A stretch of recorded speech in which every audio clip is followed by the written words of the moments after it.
En el nombre del Padre, y del Hijo, y del Espíritu Santo. Amén. Buenas y santas, queridos amigos de la tele, nuevamente juntos con nuestros temas de fe cristiana, ahora con el Catecismo de la Iglesia Católica. Estamos viendo la segunda parte del Catecismo que se refiere a la celebración del misterio cristiano.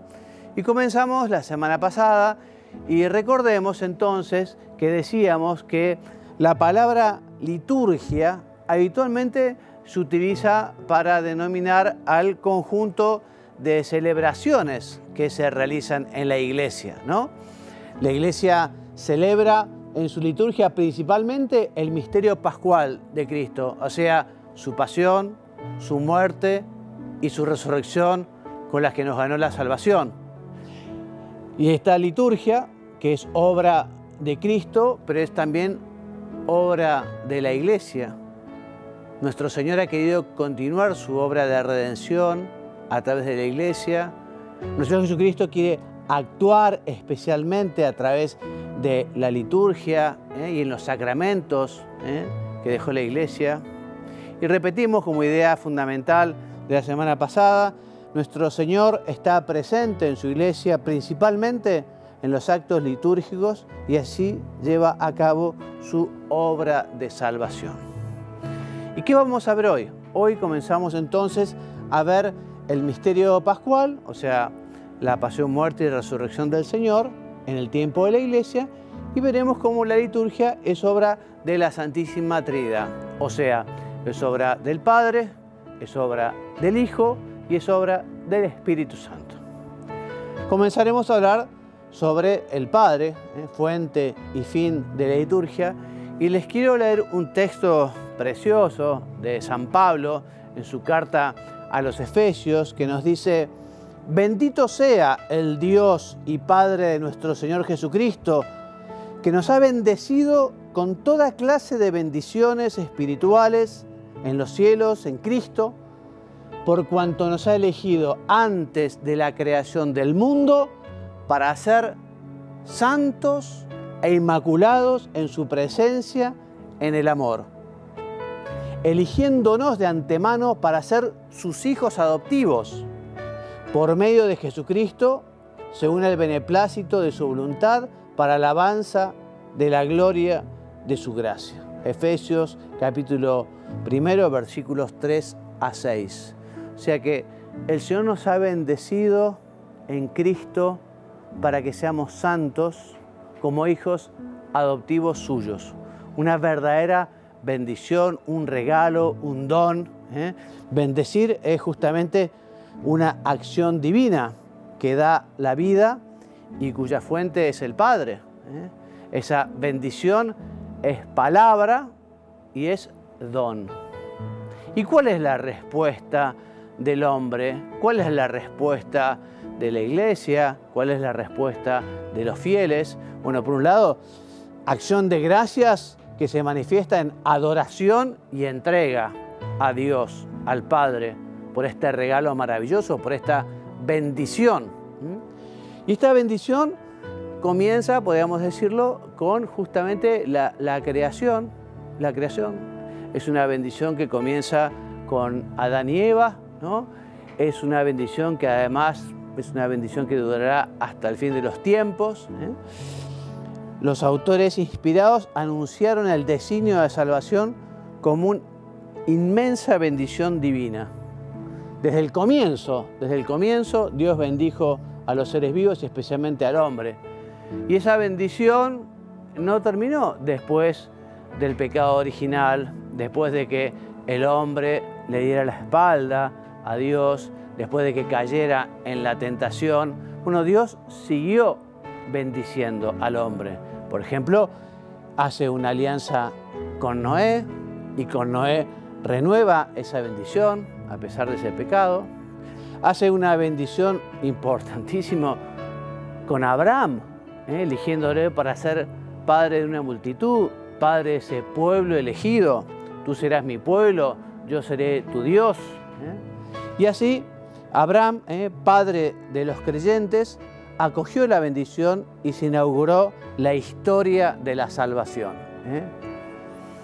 Estas bendiciones divinas se van a ir manifestando en todo el Antiguo Testamento. Ya decíamos, desde el comienzo con la creación, no se cortó y continuó con Adán, con Abraham, pero después se manifiesta en el nacimiento de Isaac, en la salida de Egipto, en aquel éxodo, después de haber celebrado la Pascua, ese don que le da a Dios, la tierra prometida, la elección de David, la presencia de Dios en el templo, ese exilio tremendo del pueblo elegido, pero también purificador, ¿no? Y el retorno de ese pequeño resto, ese resto de Israel. Esta bendición de Dios Padre también estará manifestado o manifestada por la ley, por los profetas, por los salmos. Estos textos de la Escritura Santa tejen la liturgia del pueblo y recuerdan estas bendiciones divinas y responden a ella con, como decíamos, las bendiciones de alabanza y de acción de gracias. Esta liturgia de la Iglesia, ¿no? En esta bendición que nos da el Padre, Él se revela, a través de esa bendición lo conocemos, ¿no?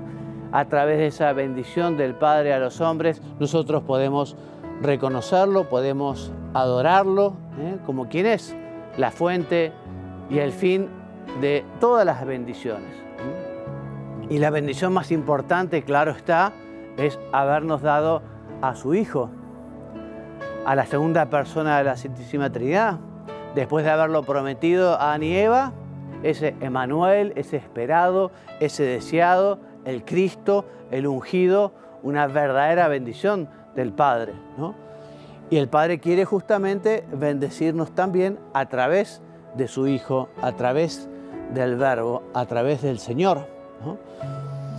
¿Y cómo es la respuesta de la liturgia cristiana a estas bendiciones, estos regalos, estos dones del Padre?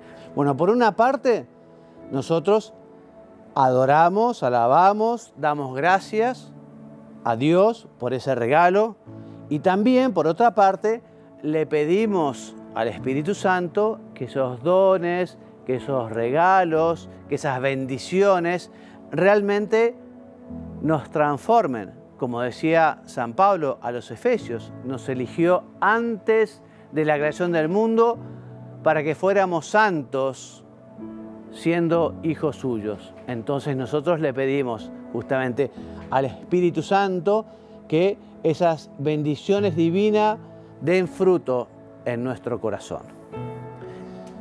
Entonces, la obra de Cristo en la liturgia, veíamos la obra del Padre, veamos ahora la obra de Cristo, la obra del Hijo, ¿no?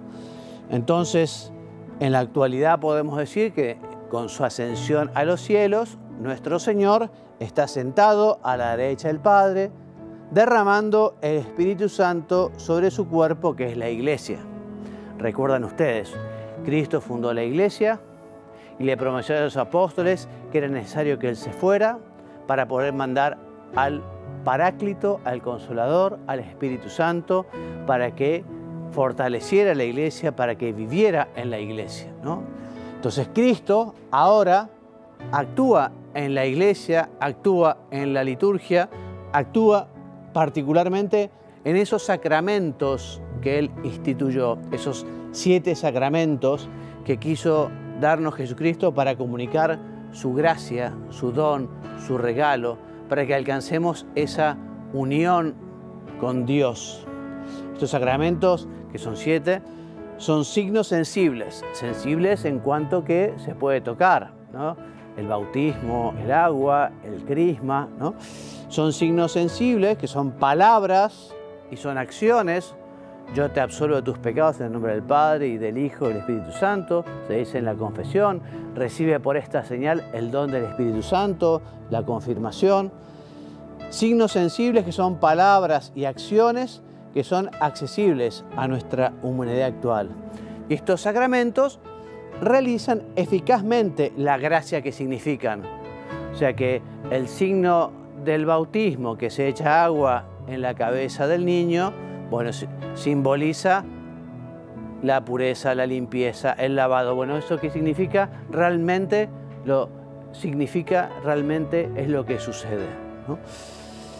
En la liturgia de la Iglesia, Cristo significa y realiza principalmente su misterio pascual, porque como decíamos también la semana pasada, en el centro de la liturgia, el misterio pascual es la renovación incruenta del sacrificio del Calvario, o sea, la Santa Misa, la Eucaristía. Por eso cuando llegó su hora, Jesús vivió su misterio pascual, su pasión, su muerte, su resurrección. El único acontecimiento de historia que no pasa, permanece en la historia, está presente continuamente, porque es un acontecimiento real, sucedió históricamente, pero absolutamente singular, porque así como todos los demás acontecimientos pasan, ¿no? Y hablábamos, por ejemplo, de las efemérides, por ejemplo, las efemérides patriotas, ¿no? O sea, recordamos el Día de la Independencia, recordamos las fechas más importantes, pero bueno, como acontecimientos que sucedieron, acontecimientos del pasado. En cambio, el santo sacrificio de la misa permanece.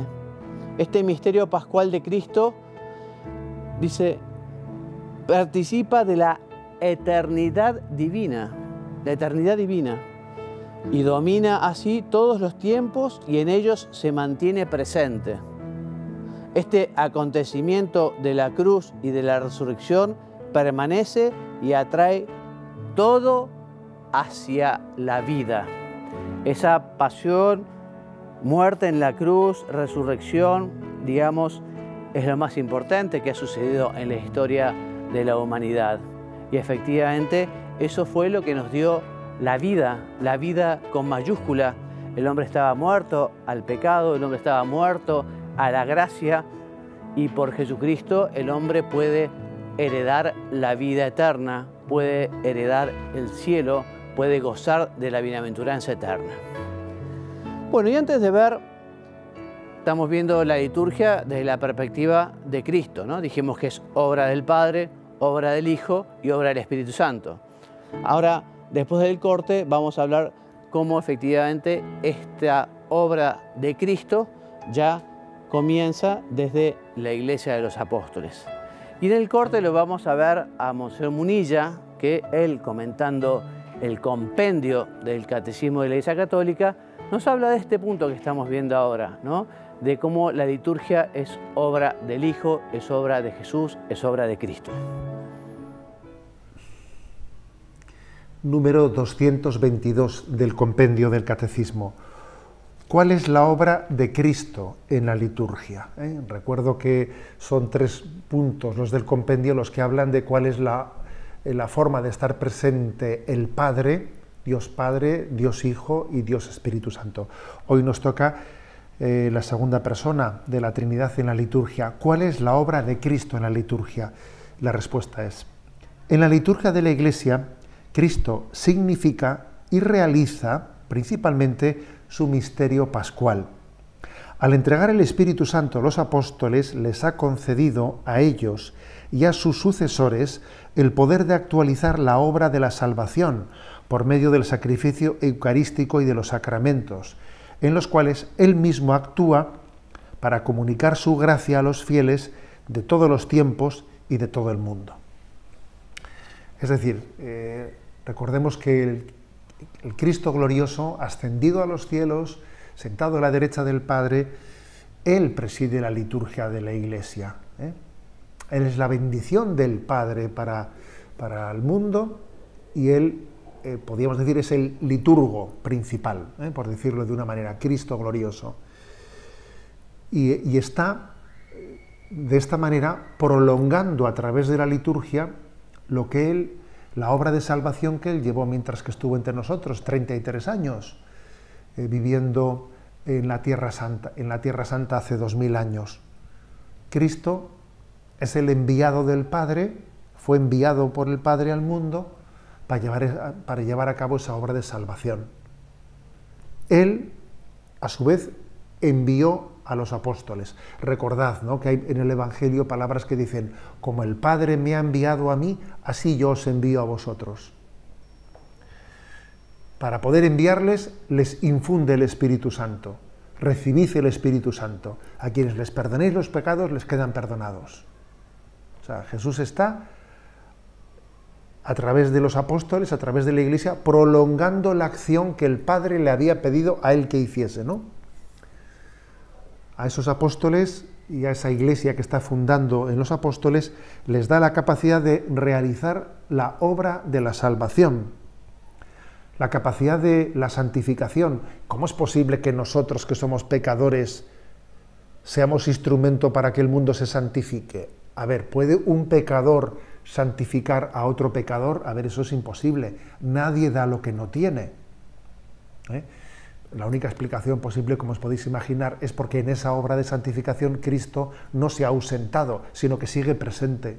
Sigue presente.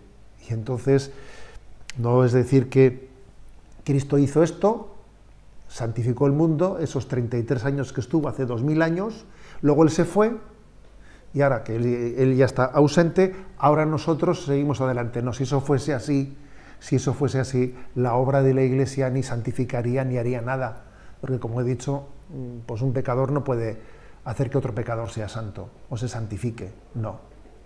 Es que Cristo sigue presente en la acción de su Iglesia. Sigue presente, ¿no? Os pongo unos ejemplos. Cuando un sacerdote perdona los pecados y pronuncia la fórmula, ¿no?, del perdón de los pecados, dice: yo te absuelvo en el nombre del Padre, del Hijo y del Espíritu Santo. ¿Cómo yo? ¿Cómo dice el sacerdote yo te absuelvo? ¿Acaso José Ignacio puede perdonar los pecados a alguien? ¿Acaso solamente no es Dios el que puede perdonar? Obviamente el sacerdote, cuando está diciendo yo te absuelvo, él es consciente de que en él está actuando Cristo, que actúa in persona Christi, que es Cristo el que está actuando ahí. Pongo otro ejemplo. Cuando el sacerdote celebra la Eucaristía, ¿no?, toma el pan en sus manos y dice: tomad y comed, porque esto es mi cuerpo. ¿Mi cuerpo? ¿El cuerpo de quién? ¿Acaso el cuerpo de José Ignacio? No, es el cuerpo de Cristo. Pues la palabra mi cuerpo la he dicho yo. Es que esa frase, ese momento, el sacerdote lo está pronunciando en nombre de Cristo. Es decir, la presencia de Cristo en la liturgia de la Iglesia es continua. No es que Cristo pusiese en marcha la Iglesia y se ausentase. No. Sino que Cristo continúa presente, ¿no?, en la acción de la Iglesia. No digamos nada en las especies sacramentales. Esto es mi cuerpo. Jesús está presente en la Eucaristía. Y no solo en el sacerdote que celebra, en las especies sacramentales, en el propio pueblo de Dios que participa de la liturgia, también. Donde 2 o 3 están reunidos en mi nombre, ahí estoy yo en medio de ellos, dice el Evangelio. O sea que Cristo sigue presente en la acción de los apóstoles, de los ministros, en las propias, ¿no?, especies sacramentales, en el propio fiel que participa activamente también, no pasivamente, activamente en la liturgia de la Iglesia. En resumen, es Cristo el que preside la liturgia de la Iglesia. Él es la bendición del Padre, Él preside nuestra liturgia y Él vive siempre asociado a la Iglesia. Hay una asociación estrechísima, mística, ¿no?, entre Cristo y su Iglesia. Por eso le llamamos cuerpo místico de Cristo. La Iglesia es esposa de Cristo, está íntimamente asociada a su Iglesia y en la misma acción de la Iglesia se hace presente la obra de santificación de Jesucristo.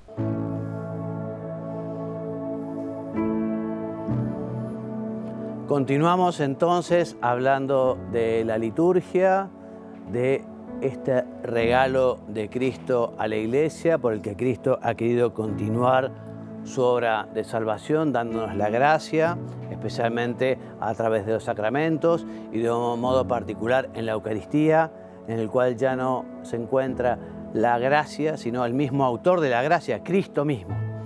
Y decíamos que entonces ya desde la Iglesia de los Apóstoles tenemos esta liturgia como obra de Cristo, ¿no? Entonces, Jesucristo, recuerdan ustedes, cuando subió a los cielos, lo cuenta Mateo en su versículo 28, como despedida, les dice, bueno, vayan por todo el mundo, vayan y prediquen y enseñen en nombre del Padre y del Hijo y del Espíritu Santo, amén. Ese envío, ¿no?, que justamente es un envío para continuar la obra de la salvación, la obra de la redención. Esa es la misión de la Iglesia. La misión de la Iglesia es que las personas puedan alcanzar el cielo. La misión de la Iglesia es que los hombres puedan vivir eternamente gozando del paraíso, ¿no? Entonces Cristo confía a los apóstoles su poder de santificar y lo hace justamente, especialmente a través de los sacramentos, porque los ministros ordinarios del sacramento es el sacerdote justamente que recibe un sacramento que es el sacramento del orden sagrado, ¿no? Justamente ese sacramento que imprime carácter genera una particular identificación con Cristo y así se convierte en un instrumento idóneo para poder llevar esos sacramentos a los fieles, ¿no? Así se convirtieron en signos sacramentales de Cristo, los apóstoles y todos sus sucesores, ¿no? Entonces, efectivamente, ellos, por el poder del Espíritu Santo, lo confiaron a sus sucesores por la llamada sucesión apostólica, ¿no? Porque todo sacerdote, todo presbítero, todo obispo tiene una línea que llega hasta los apóstoles. Justamente algunas religiones cristianas separadas de la Iglesia Católica han perdido esa sucesión apostólica y han perdido justamente el ministerio sacerdotal, como los anglicanos, como los luteranos, ¿no? Entonces, a través de esta sucesión apostólica, transmitida por el sacramento del orden, que estructura la vida de la Iglesia, porque efectivamente la Iglesia, por querer de Jesucristo, es jerárquica, una jerarquía que fundamentalmente debe caracterizarse por el servicio, por estar a disposición de los fieles y sobre todo para administrar los sacramentos. Entonces el misterio de la liturgia está presente en la liturgia terrena. Ya vamos a ver cómo también está en el cielo, pero en la liturgia terrena, porque nuestro Señor está presente en su Iglesia principalmente en estos actos litúrgicos y así va llevando a cabo esa dispensación o comunicación de la salvación. Él está presente en el sacrificio de la misa, especialmente en la persona del ministro, pero sobre todo en las especies eucarísticas. Después de la palabra de la consagración, que se realiza la transubstanciación, ya no hay pan, si es el cuerpo de Cristo, ya no hay vino, sino ya es la sangre de Cristo. Cristo está presente en los sacramentos y así cuando alguien se bautiza, es Cristo mismo quien bautiza. Y está presente en su palabra, ¿no? Él mismo habla cuando se lee la Sagrada Escritura y es oportuno que cuando acudimos a misa y escuchamos la Escritura, pensemos, esto me lo está diciendo Dios a mí. Estas son como cartas personales de Dios a mí. ¿Cómo aprovechamos o nuestra lectura también del Evangelio, que es tan importante? También Jesús está presente cuando la Iglesia suplica y canta los salmos. Jesús nos dijo, donde haya 2 o 3 congregados en mi nombre, allí estoy yo en medio de ellos. Eso lo prometió el Señor. O sea, cuando nos juntamos a rezar, a orar, a alabar, Jesús está allí presente. Jesucristo ha querido asociarse a su esposa, la Iglesia, cuando ella invoca a su Señor y por él rinde culto al Padre Eterno. La liturgia es terrena, pero también la liturgia es celeste, ¿no? Porque efectivamente la liturgia, recordemos, es fundamentalmente la renovación, digamos, del sacrificio de la cruz. La liturgia es esa celebración. Bueno, en la Iglesia del cielo también se festeja, también se celebra. Por eso decimos, en la liturgia terrena pregustamos y participamos de la liturgia celestial, que se celebra en el cielo. En el cielo se está continuamente adorando, agradeciendo, viviendo una felicidad enorme con Dios, Padre, Hijo y Espíritu Santo. Allí Cristo está sentado a la derecha del Padre, con el ejército celestial y los santos, y podemos cantar un himno de gloria al Señor. Y pasamos ahora a ver cómo la liturgia también es obra del Espíritu Santo. Obra del Padre, obra del Hijo, obra del Espíritu Santo. Entonces el Espíritu Santo y la Iglesia en la liturgia. El Espíritu Santo es la tercera persona de la Santísima Trinidad. Es el don, es el enviado, es el amor, ¿no? Lo prometió Jesucristo y vino especialmente el día de Pentecostés sobre la Santísima Virgen y los apóstoles. Él es el pedagogo de la fe porque es el que nos santifica, el que nos enseña. Es el artífice de los sacramentos. Y por eso se puede decir que la liturgia es obra común del Espíritu Santo y de la Iglesia. Este deseo del Espíritu es que vivamos en la vida de Cristo resucitado y cuando encuentre respuesta, realiza su cooperación. Y así el Espíritu Santo va preparando a los fieles, va preparando a su Iglesia, nos va ayudando a conseguir avanzar en ese camino que tiene como finalidad el encuentro con el Señor. Y también el Espíritu Santo nos ayuda justamente a poder participar de la misa y vivir el santo sacrificio como un encuentro personal en el misterio de Cristo muerto y resucitado. El Espíritu Santo nos prepara a recibir a Cristo. El Espíritu Santo, digamos, es el santificador. Y comenzó ya preparando el pueblo de Israel para la nueva alianza. Ya desde antiguo, ¿no? La liturgia de la Iglesia conserva muchos elementos de la antigua alianza. Principalmente la lectura del Antiguo Testamento, ¿no? Y justamente por la lectura del Antiguo Testamento también nosotros en la Iglesia Católica, en el Nuevo Testamento, en la Iglesia de Cristo, también oramos con los salmos, sobre todo la memoria de los acontecimientos salvíficos más importantes, esas promesas de Dios, esa alianza, ese éxodo, ¿no? La Pascua, el exilio, todo eso es parte también de esta Iglesia de Cristo, porque efectivamente el Antiguo Testamento es la preparación para el Nuevo Testamento. El pueblo elegido es la preparación para la Iglesia de Cristo. Y esto fue preparando justamente el Espíritu Santo. Y en el Antiguo Testamento encontramos unas figuras, también llamados tipos de Jesucristo, de los sacramentos. Por ejemplo, el diluvio y el arca de Noé prefiguran, son tipos, son figura de la salvación del bautismo. La nube, el paso del Mar Rojo, el agua de la roca es figura de los dones espirituales de Cristo. El maná del desierto prefigura, es tipo de la Eucaristía.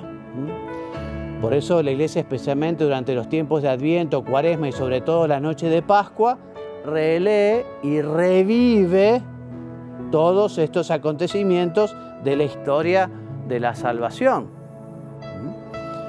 La catequesis obviamente ayudará a que los fieles se abran al conocimiento de esta economía de la salvación, de esta historia de la salvación, de este itinerario de Dios que lleva al hombre desde el comienzo. Por eso también recomienda el catecismo, ¿no? Que en la medida que conozcamos la liturgia judía, también nos puede ayudar a entender aspectos de la liturgia de la Iglesia Católica. Dice, nos ayudará a comprender mejor ciertos aspectos de la liturgia. Para los judíos, por ejemplo, y para el cristianismo, las Sagradas Escrituras es una parte esencial de su liturgia, ¿no? Entonces, la proclamación de la palabra de Dios, la respuesta a esa palabra, la adoración, la alabanza, la intercesión, la oración por los vivos y difuntos, etcétera, etcétera, ¿no? Así que esta liturgia de la palabra, en su estructura propia, tiene su origen en la oración judía. Las plegarias eucarísticas también se inspiran como modelos de la tradición judía. Pero bueno, hay también grandes diferencias. Por ejemplo, la Pascua judía es recordar justamente ese éxodo, esa liberación de Egipto, ese camino nuevo, ¿no? En cambio, la Pascua cristiana rememora justamente el misterio pascual, la muerte y resurrección de Cristo, ¿no? El Espíritu Santo también recuerda el misterio de Cristo, porque efectivamente el Espíritu Santo y la Iglesia cooperan en la manifestación de Cristo en su obra de salvación y en la liturgia. Principalmente, lo volvemos a repetir, en la Eucaristía, ¿no? Y análogamente en los demás sacramentos. Por eso la importancia de la Sagrada Escritura en la celebración litúrgica es máxima, ¿no? Y de ella tenemos que tomar, justamente, tomamos las lecturas, la homilía, los salmos, ¿no? Tan impregnados de este aliento de la Escritura. Tenemos que amar, leer, paladear, meditar, conseguir vivir la Escritura, ¿no? El Espíritu Santo también es quien nos da, según las disposiciones de cada uno, ese conocimiento de la palabra de Dios, porque nos va inspirando, nos va mostrando, nos va enseñando, ¿no? A través de las palabras, de las acciones, de los símbolos, de la celebración, ese Espíritu que actúa en el corazón del cristiano, en el corazón de los fieles, en el corazón de los hombres, ¿no? Muy bien, y así los que oyen y contemplan y realizan la celebración se van llenando de esa gracia, llenando de ese amor. Y para ir terminando, porque ya se va haciendo la hora, también les digo que justamente la liturgia de la palabra, el Espíritu Santo lo que hace es recordarnos, recordar, la palabra recuerdo, también se puede decir anamnesis, todo lo que Cristo ha hecho por nosotros, esas maravillas, ¿no? Y también el Espíritu Santo despierta la memoria de la Iglesia. Qué bueno que es recordar. Recordar quiere decir volver a pasar por el corazón, tantas bendiciones de Dios, tantos regalos. Por eso dice, además, la liturgia no solo recuerda esos acontecimientos, sino que también los actualiza, los hace presentes. Por eso este misterio pascual se celebra, no se repite, se actualiza, se hace presente, ¿no? Y también la llamada invocación sobre el Espíritu Santo, la llamada epíclesis, ¿no? Que la oración que dice el sacerdote suplicando al Espíritu Santo o suplicando al Padre que envíe al Espíritu Santo santificador, que lo envíe y que nos ayude a que efectivamente esas ofrendas se conviertan en el cuerpo y sangre de Cristo y para que los fieles al recibirlos se conviertan ellos mismos en ofrenda viva a Dios, ¿no? Bueno, y vamos a terminar aquí porque para el próximo programa vamos a ver ya el número 2, que es el misterio pascual de los sacramentos en la Iglesia. Les quiero recordar que pueden encontrar ya los programas que vamos grabando en YouTube, en la página que tiene la tele. Allí hay una lista de reproducción y allí pueden encontrar temas de fe católica. Así que me despido hasta la próxima con la bendición. Que Dios los bendiga y los haga muy santos. Amén.